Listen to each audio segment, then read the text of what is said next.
Social media पर एक video तेजी से वायरल हो रहा है जिसमें दावा किया जा रहा है कि चीन अरुणाचल प्रदेश में 60 किलोमीटर अंदर तक घुसकर भारतीय जमीन पर कब्जा कर चुका है।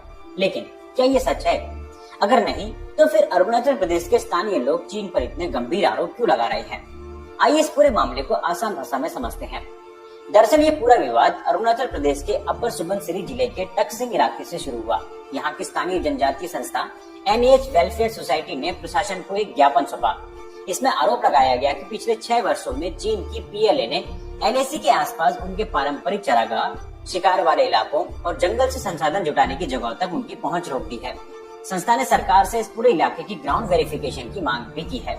लेकिन यहाँ एक सवाल उठता है, आखिर चीन ने उन्हें रोका क्यों? दरअसल जिन इलाकों की बात हो रही है उनमें से कई आज LAC की दूसरी तरफ तिब्बत वाले हिस्से में आते हैं। स्थानीय लोगों का कहना है कि उनकी कई पीढ़ियां इन इलाकों में मवेशी चराने, शिकार करने, जंगल से संसाधन जुटाने जाती रही हैं। 1962 के युद्ध के बाद इन इलाकों पर चीन का नियंत्रण मजबूत हो गया। लेकिन स्थानीय लोगों के मुताबिक कई वर्षों तक सीमित स्तर पर उनका पारंपरिक आना जाना जारी रहा। संस्था का आरोप है कि 2020 के बाद चीन ने LAC की दूसरी तरफ यानी तिब्बत वाले हिस्से में तेजी से सैन्य चौकियां और बॉर्डर इंफ्रास्ट्रक्चर का निर्माण शुरू किया। इसके बाद PLA ने स्थानीय लोगों को उन इलाकों में जाने से रोकना शुरू कर दिया। यही उनकी सबसे बड़ी शिकायत है। अब सबसे महत्वपूर्ण बात, सोशल मीडिया पर जो खबरें फैलाई जा रही हैं कि चीन ने अरुणाचल प्रदेश में 60 किलोमीटर अंदर तक घुसकर भारतीय जमीन पर कब्जा कर लिया है और बॉर्डर पर तेजी से इंफ्रास्ट्रक्चर डेवलप कर रहा है, जिसको लेकर सैटेलाइट इमेज के सबूत भी पेश किए गए हैं। लेकिन इस ज्ञापन में कहीं भी ये नहीं लिखा था कि चीन ने अरुणाचल प्रदेश में 60 किलोमीटर अंदर तक घुसकर भारतीय जमीन पर कब्जा किया है।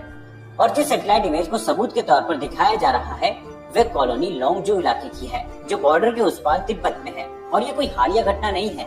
लोंगजू 1959 से ही चीन के नियंत्रण में बताया जाता है और 1962 के युद्ध के बाद वहाँ उसका नियंत्रण और भी मजबूत हो गया था। दूसरी ओर भारतीय सेना ने भी आधिकारिक बयान जारी करते हुए कहा कि अरुणाचल प्रदेश में हालिया चीनी घुसपैठ और नए कब्जे की खबरें बेबुनियाद हैं। सोशल मीडिया पर एक वीडियो तेजी से वायरल हो रहा है जिसमें दावा किया जा रहा है कि चीन अरुणाचल प्रदेश में 60 किलोमीटर अंदर तक घुसकर भारतीय जमीन पर कब्जा कर चुका है। लेकिन क्या ये सच है? अगर नहीं तो फिर अरुणाचल प्रदेश के स्थानीय लोग चीन पर इतने गंभीर आरोप क्यों लगा रहे हैं? आइए इस पूरे मामले को आसान भाषा में समझते हैं।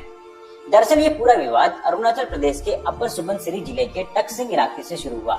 यहाँ की स्थानीय जनजातीय संस्था NH वेलफेयर सोसाइटी ने प्रशासन को एक ज्ञापन सौंपा। इसमें आरोप लगाया गया कि पिछले 6 वर्षों में चीन की PLA ने LAC के आसपास उनके पारंपरिक चारागाह, शिकार वाले इलाकों और जंगल से संसाधन जुटाने की जगहों तक उनकी पहुंच रोक दी है। संस्था ने सरकार से इस पूरे इलाके की ग्राउंड